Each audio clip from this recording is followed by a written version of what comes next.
this morning. Today our instructor is Mr. Michael Huggins.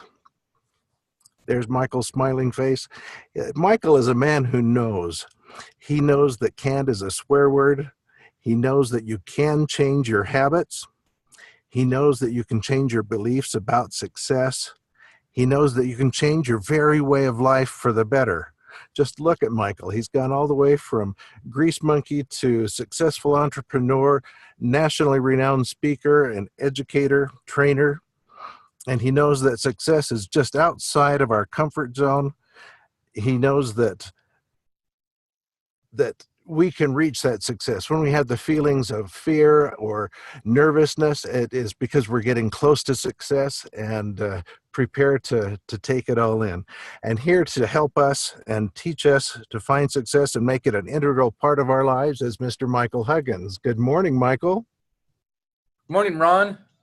Good morning, everybody. Renatus Nation. Good morning, everybody. Welcome. It's Wealth Wednesday, and we got a lot of opportunity this week. Especially in Denver, we got the Wealth Wednesday today, and then like Ron said, we got Super Saturday. So I interviewed some of the top income earners and top influential people in Renatus and asked them about Super Saturday and what their philosophy is. And I had an aha moment last night. So we're at the restaurant right after the Seattle meeting, and a couple people were asking about how we're getting our leads now in Utah since we're not able to put out signs. Right? Signs are super effective as far as generating leads, but they're also super effective at annoying people. So how do we stay compliant and still have signs benefit our business? So one of the ingenious ideas that some of our teammates have come up with this creativity is dealing with the homeowners. So first, think about the mindset when that our teammates went through in order to come up with this idea. It was we were told, hey, no more signs. You have these signs, they're making you money, they're doing their thing, but you have to adjust now. We have to adjust. New information, time to adjust. So instead of feeling down and saying, oh, I've been told I can't, now what do I do? It was always just, well, how can I? How can I? How can I? This mindset of how can I? Robert Kiyosaki addresses it in Rich Dad, Poor Dad. Rich people don't think about, can I afford it? They think, how can I afford it? How can I get this done? So that this mindset, and we talked about it last week, do it until versus do it unless, this idea of how can I get this done? So we still want signs out, but we want to follow the rules and we want to make more money in less time. How can we get this done? Well, the people who came up with this just used their skill set. What did they do before when they were making money? They knocked on doors. Now, I don't know about you, if you have any experience knocking on doors, but this mindset that we're after, this how can I, what the result is, and this is what I like about it. They're combining the real estate side with the marketing side. This is genius. So as they're out there knocking doors for real estate, hey, we work closely with title companies. We notice that you may be having some difficulties with the property. I'm just here to see if you were open to talking about your situation, right? So we say that when we knock on the door for the default people, for the probate stuff, for the abandoned properties. We knock on the doors, talk to the neighbors about it. But you know what? We got this street and there's 20 houses on the street and only one is in default. Well, what about the other 19? What are we doing? Well, more often than not, those people have mortgages. So while we're out knocking on doors for real estate, when we switch and these people aren't motivated to sell their house, they want to keep it. Well, guess what? Now we have a marketing opportunity. And the conversation is around your mortgage. Hey, we're just out here in the neighborhood. We're only coming through this week, and we're just letting people know that we're out here and that you can actually pay these houses off in 7 to 10 years without changing your income or expenses. Would you like to see how that works? Well, of course people want to know. So we get the invitation. Now we start to teach them what velocity banking can do. Not how it works, but what it can do. Right? What is possible with velocity banking? Now that they understand what is possible, all we do is a simple invitation to come check out the meeting, right? Wednesday night, Thursday night, Tuesday night, whatever, Saturday morning. Come and check it out. And this is the genius part of the whole thing. This is what impressed me. And so when I was talking to these IMAs yesterday, and they're like, well, what are you doing now? How are we making this work? So we're talking to the homeowner, right? We got them excited about it. Now, if they come down to the meeting and they say they're not interested in joining, that's fine. They still know about velocity banking. So what we'll do is we'll say, okay, well, now that we've helped you understand about this opportunity, can we put these signs in your yard? Now the sign will say something like, this house will be paid off in 5 to 7 or 7 to 10 years. Call to find out how. So now, guess what? We got a sign in the yard. It's never going to be picked up from any county, any city. No one's going to call and complain and say, pick up your stupid sign. Because these homeowners are grateful that we taught them this concept. So now we get this advertising. Well, do you know what inevitably happens? The neighbors call. The neighbors start calling. They're saying, what? I saw this sign. Now either the neighbors call or the neighbors are going to go and talk to them. And now that this person knows that we'll pay him $1,000 to $10,000 per referral, they're gonna start sending us referrals. So now we have warm market referrals from happy people who are getting results.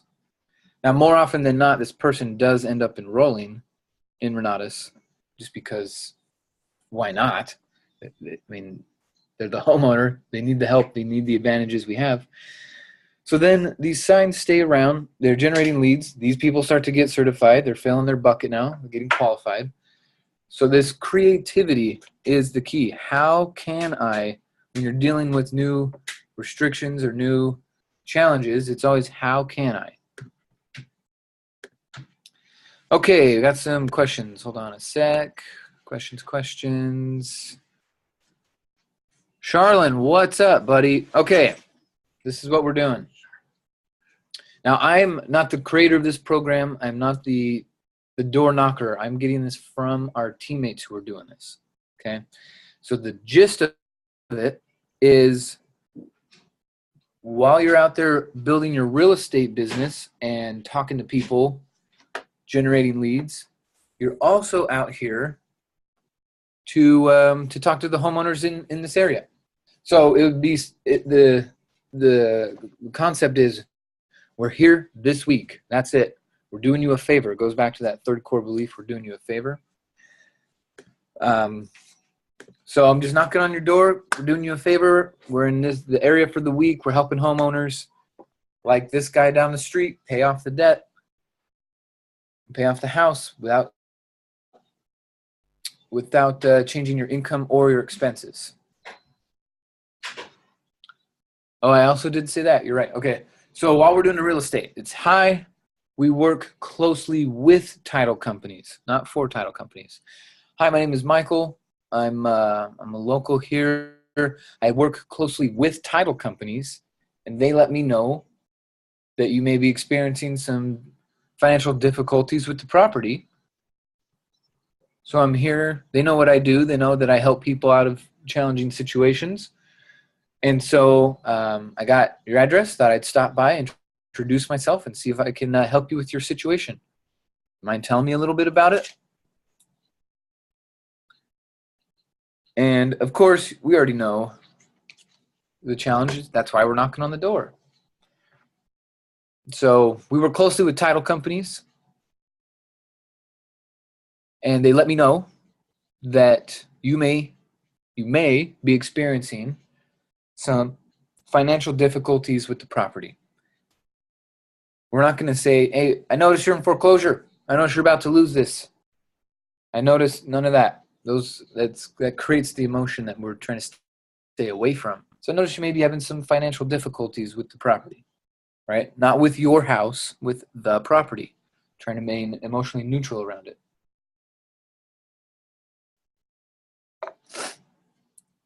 So this mindset, this creativity, how can I?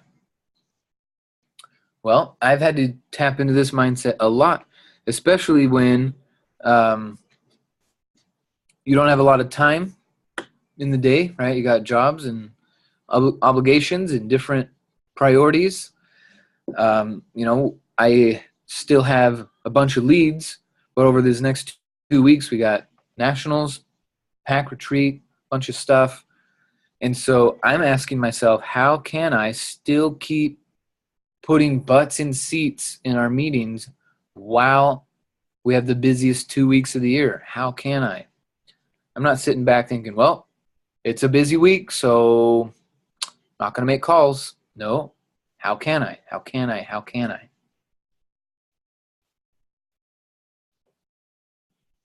So I really like that question also from this morning's Money Matrix. How would you reinvent yourself if this opportunity or the job you have went away today and now you needed to reinvent yourself?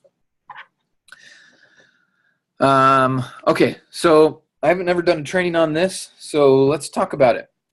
I would like to make a suggestion. I have a quick suggestion on this reinvention of yourself. I'd like to make some suggestions.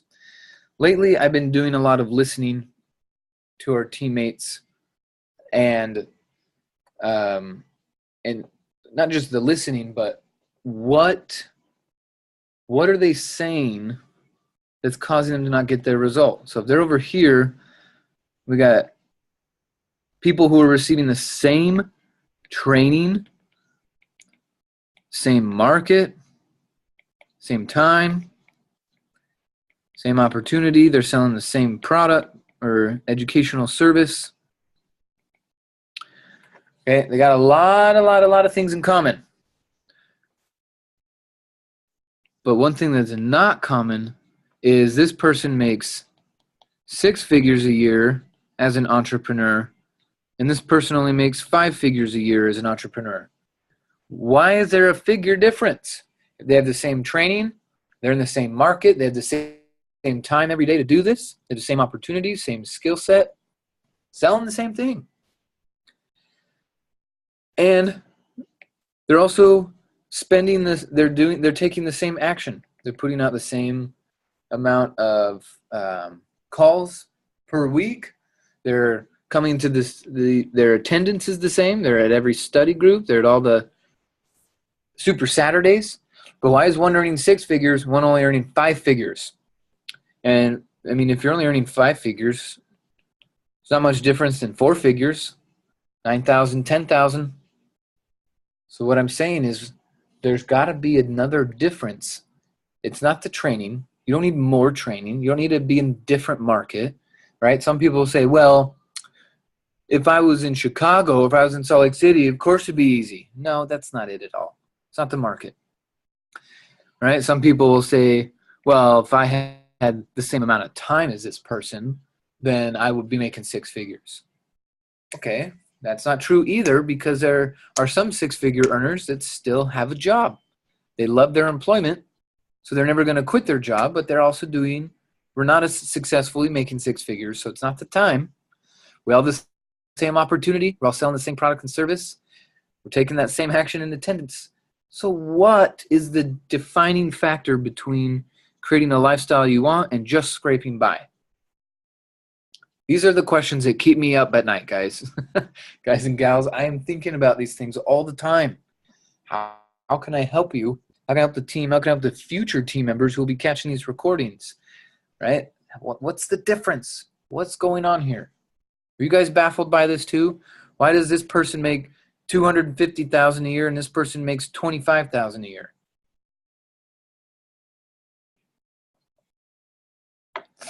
Well, one of my theories, I have a theory that this person uses words, the word need. I need to do this, or I would like to do this, or I must do this, or I want to do this. So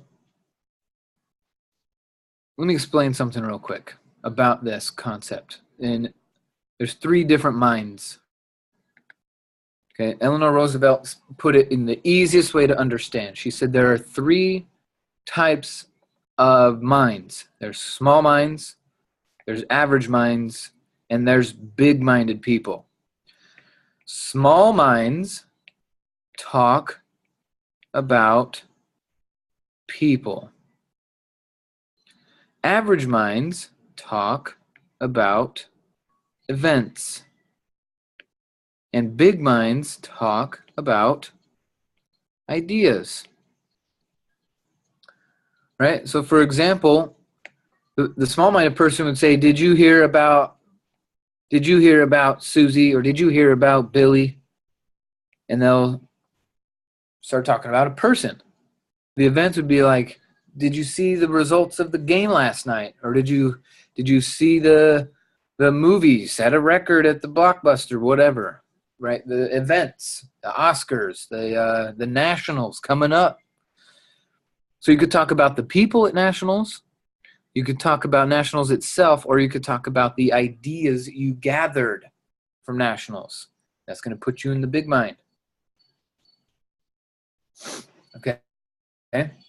So we're talking about ideas. We want to stay in the big mind. If we're now going to stay, we're focusing on big-minded ideas, right? That's what we're trying to do here. So, so I've been listening, I've been analyzing, I've been critiquing, I've been thinking, and this guy, that's frustrated. Right? This is sad money over here. Frustrated. When they're speaking and they're saying language patterns like need, I need to make money, I need to quit my job, I need to figure this out, I need to watch my classes. When you're saying those kind of sentences, the value, what is the value of a sentence like that? I need to watch my classes. Right? You're saying it to someone else, you're making them listen. What is the value in saying something like that?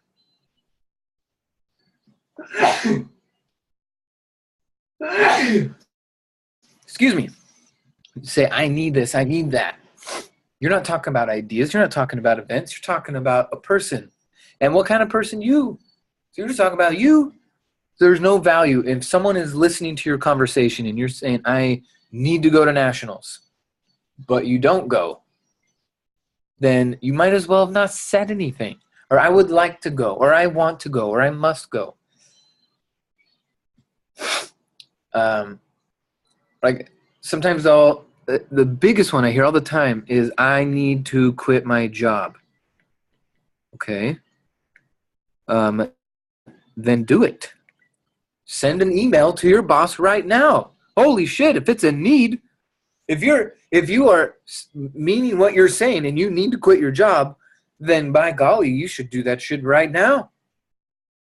Email HR, call your company, quit if it's a need. Because when you say a need, it indicates an action.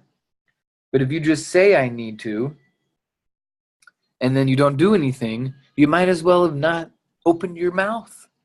Save yourself and save the other person mental energy, forcing them to listen to you say something of no conversational value. All right, coming back to this, conversational value. What kind of value can you receive from having a conversation about another person? Not much. What kind of conversational value about events.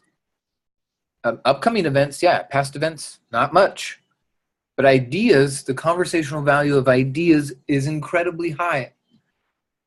So what kind of conversational value are you bringing to people when you're opening your mouth? I need. On the scale, right? If we have this little scale and we're measuring attractiveness, right? We got a little dial here. Oh man, I'm getting good at my drawings. And we got a little needle right here, okay? And on this side of the scale is attractive, right? We want to attract. What is the opposite of attract? Repel. So when you say things like need on this attract repel scale, need is repulsive. Neediness is repulsive on this scale. So conversational value, when you show up saying, I need this, I need to whatever, even if you're saying things like, I need to spend more time with my kids. Okay. Why the hell are you talking to me then? Go to your kids right now. If it's a need, go do it right now. Stop talking to me. You see what I mean? But because you say need, but then you do nothing, the conversational value is a 0, which creates repulsion.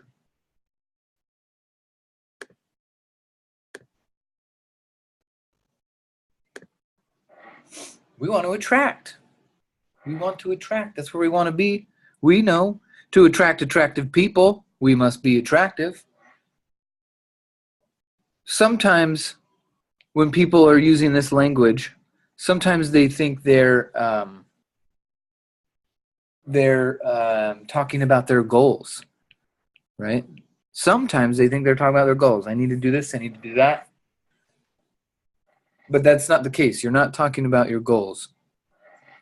You're talking about what would be nice if. What would be nice if. That's not a goal. It's not a goal. So we don't talk about our need because that repels people. If we're going to say I need, we're going to follow it up with a therefore I will or I am. Like if I think about it this way, if I walked around and kept saying at the meetings, I need to learn Spanish. I need to learn Spanish. I need to learn Spanish. Right? If I kept saying that, me, I need to learn Spanish. But I wasn't actually practicing Spanish, but I kept saying I need to learn Spanish. At some point, the conversational value will get so low in what I'm saying, you'll plug your ears when I show up. It'll be so repulsive that you'd be like, guys, man, just, okay, if you need to learn Spanish, open up a book, Google something, install an app, start studying right now if you need to learn Spanish. So when I make an observation and I realize, oh, I need to learn Spanish in order to stay effective and keep providing value to people, I need to learn Spanish. I need to learn Spanish. Therefore, I will, whatever, practice. I will pick up a book. I will get a mentor. I will, whatever. I need to this, therefore I will, or therefore I am practicing. Therefore I am studying. Therefore I am speaking it every day. A couple words a day, every day, figuring it out. The sentence structure changes. And now what I'm doing is I'm talking about my idea. This idea of learning Spanish to become more valuable, to become more influential, to maintain this this community feel for all people to join. Now I'm in idea mode around this, and that becomes attractive. People want to be around that. Then they get inspired, and then guess what? They start learning Spanish. Now I'm just using Spanish as an example. It could be your family members. If you keep saying, I need to do a deal, and you keep showing up to your family dinners and your outings and your reunions and the holiday stuff, and you keep saying, I need to do a deal, I need to do a deal, I need to do a deal, you're going to go, ugh, how repulsive. When I'm going to encourage you to say, if you need to do a deal, you will finish up with, therefore I am studying every day and talking to people every day. Therefore, I will set aside my Saturdays and make sure I talk to homeowners so I can do a deal and take care of my need.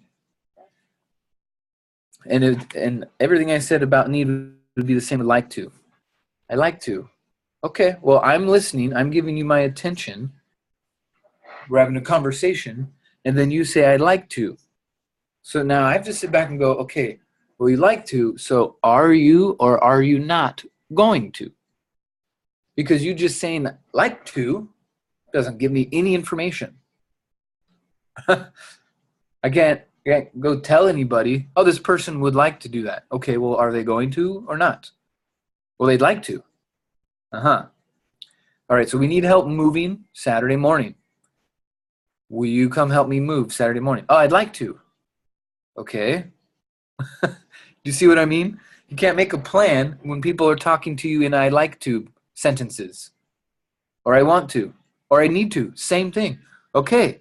So you need to help me. All right. Are you going to? Now, the reason I bring this up is because I'm not talking about you correcting your guest language and listening to them and saying, well, are you going to come to the meeting or not? That's how I'm bringing it up. Sure, it'll help. Yes, listen better. I'm bringing it up because you on the line might be this person saying these needy things and not realizing it. And then you're probably sitting there thinking, yeah, I need to change that. It's the same thing. If I recognize I need to make a change, I am going to be more accurate with my language. I am, and use more I am statements. Soy, I am. Spanish, English, I can do it. So can you. So, I don't need money. You don't need money. No need. It's not a need. Jim Rohn has a fun way of saying it. He says, in relation to Mother Nature, don't bring your need, bring your seed.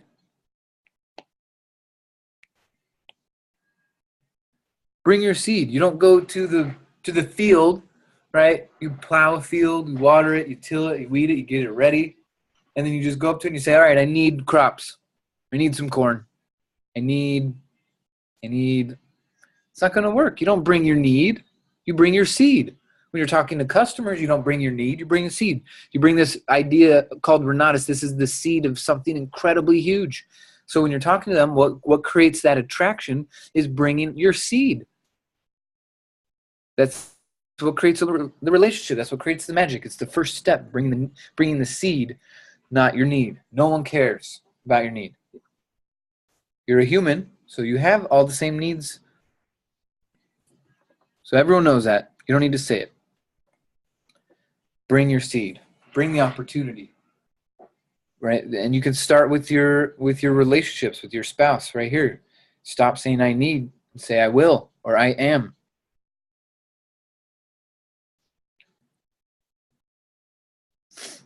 So if you keep hearing that little voice in your head say, I need to quit my job, I need to quit my job, I would restructure the sentence. Let's try a new one.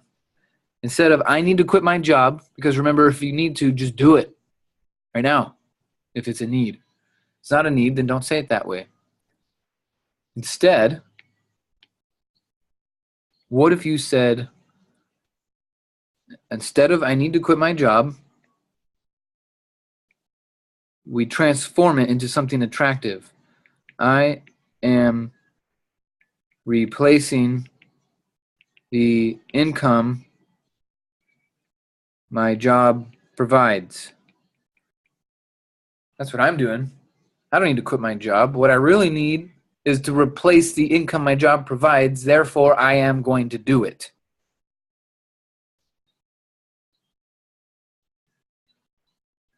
This kind of accuracy, just by using it on yourself is going to clear up some of the misjudgments you have around your business, your time, your training, your market, your product, your service, your action, your attendance, right? You keep thinking those are the defining factors around your income. It's not. It's are you repelling or attracting people? And are you using language that repels or attracts people, right? What's attractive about this language is it's responsible language, right? You're maintaining your ability to respond, and it's very attractive. And you want to attract responsible people also. So if you're using need language and people are signing up, guess what? They're using need language. And so now you're just creating this army of neediness. We want to attract responsible people. Therefore, I am responsible. I need to attract responsible people. Therefore, I am responsible every day to my best abilities, to my fullest. You see it right there? It's by saying it that way, I'm going to attract more responsible people. But if I just say I need responsible people in my business, doesn't that imply that I don't have any responsible people in my business, including me? So what I'm talking about here is what Jim Rohn says up top. Don't bring your need, bring your seed to all conversations. If you feel like saying I need, finish it up with something responsible and something committal, something that will create.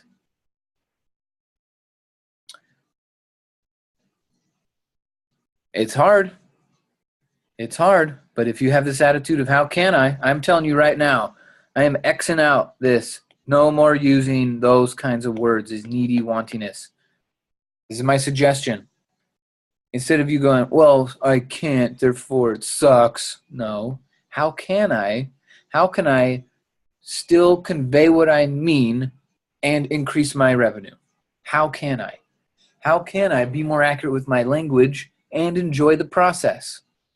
How can I expand my vocabulary and make more money at the same time? Those kind of questions, these how can I questions, that's the name of the game. That's why Robert Kiyosaki hit it off. That's an attractive question. And responsible people reading his book started recommending it to more people. And it just became that way. How can I? How can I? How can I? So how can you clean up your language? How can you attract more people? How can you make sure to use responsible language? These are the things that keep me up at night. Besides science. So are you guys picking up what I'm putting down? If you want some clarity, type it in the chat bar. Or come off mute, right? If you're on the phone, you can't see what I'm drawing, come off mute. You want to share? You want me to clarify something?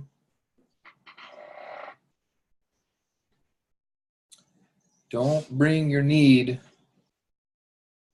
bring your seed. It rhymes. It's a Jim Rohn quote. Bring your seed. I got 2 kids.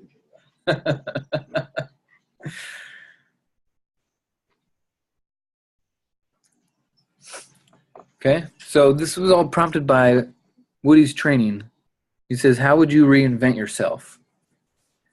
And I'm making this suggestion, reinvent yourself with this language change.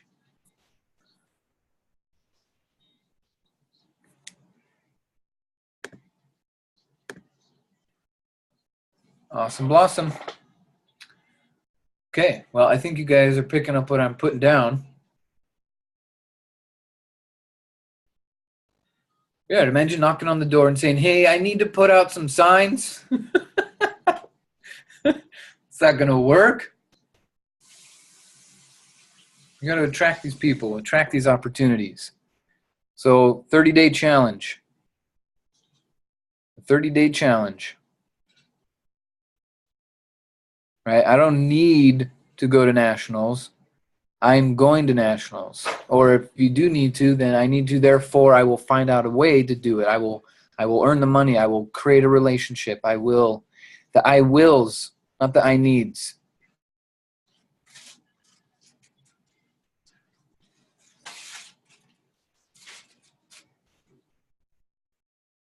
There we go. How can we? How can we get paid to go?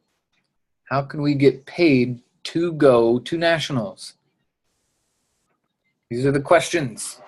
The better, more intelligently designed questions you ask yourself, the better action you're going to take throughout the day. How do I get paid? Yeah. So how did Scott get a free Lamborghini? He asked himself some effective questions. How do I get paid to drive the car I want to drive? See, you guys, sometimes that surface level question, how do I get a Lambo? That's not good enough.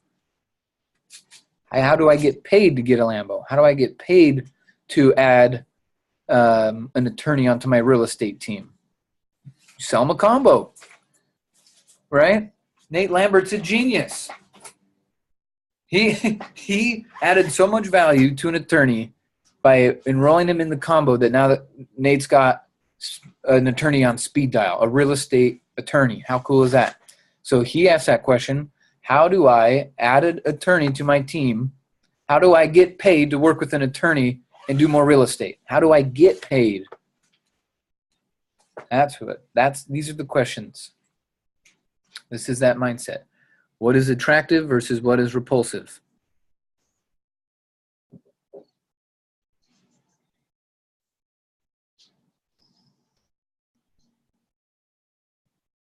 Okay, it's working. These are your ideas.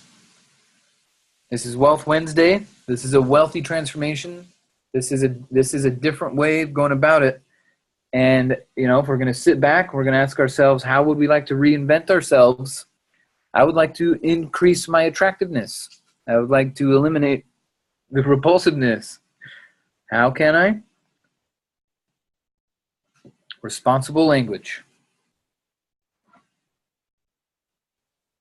Okay, if you know someone that needs to hear this message, grab the recording. Ron puts these up on YouTube, puts them in the Facebook group. A couple quick things about staying plugged in.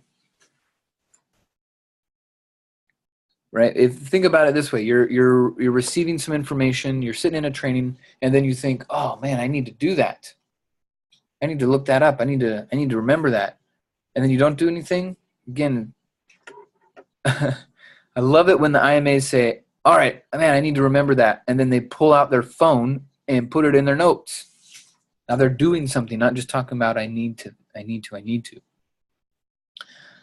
Okay, so for the text marks, just want to remind you guys there are 3 short codes. There's elevate, there's exponential, and then there's extreme plus. Extreme plus is for the nation, it's for links, it's for calls, it's for updates. Everyone should be on Extreme Plus. If we need to get you some information while you're at Nationals, it's easy for us to just text Extreme Plus. There you go. Now everyone's got it. Then Exponential is for live, local, Denver meetings. And then texting the word elevate is live, local, Utah meetings. Okay? So when you're helping people come on board, text marks, you're going to have them text this code word to 41411. After you've finished setting that up, if you want to get the live local text from Denver, get on Exponential. If you don't need it, then don't. And then Extreme Plus, everyone. And if you've been enrolling people these last month and you haven't put them on Extreme Plus, you're doing them a disservice, so get back on it. And great news, we're running a little friendly competition. So everyone knows Bob Snyder's running the meeting on Thursday night. All right, it's an incredible opportunity for your guests to see the general. And so what Christian and I and some of the leadership team has put together is a cash prize for the IMA who has the most guests attend the presentation with Bob Snyder. It's an evolution. This thing has now got 5 pillars, baby. It's getting even better. So $500 to the IMA who gets the most guests to the Thursday epic 5 pillars intro presentation, March 22nd at the Davis Conference Center. Let's pay to play, guys. Let's do this. It's a huge opportunity. How can you impress Bob Snyder, get paid to have guests, and then get paid even more? Build for these events. Follow up, follow up, follow up. Okay, stay informed, stay smiling, stay productive. Cool. Thanks, Wanda, for your participation. Thanks, Christian. Jen, you're awesome. Keep reinventing yourself. Charlene, thanks for playing at the very beginning. And I love learning. Araceli.